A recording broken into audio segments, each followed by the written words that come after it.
Unelmien hevonen lyhyt elokuva. Siro on kyllä niin söpö. Mä haluaisin joskus päästä menemään sillä, mutta se Elina ei päästä mua varmaan ikinä. Hei, koskeeko se just mun hevoseen? No vähän, koska mun oli pakko, koska mä hain vaan Siron tuolta tarhasta. Silti! Oisit voinut vaikka pyytää mua hakea sen, koska mä en halua, että sä kuvaat. Koska mä en halua, että sä kosket siihen. Jos sä kosket vielä kerrankin siihen, niin mä pyydän mun äiti antaa sulle porttikielon tänne, koska mun äiti on tän tallin omistaja. Mä en jaksa sua. No,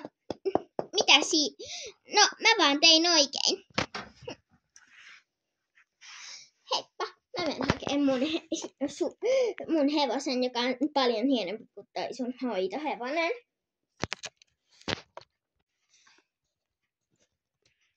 Mä voisin ihan vaan mennä kävelemään tohon kentälle. Tosta ei Elina ei tuu kentälle, vaan menis maneesiin.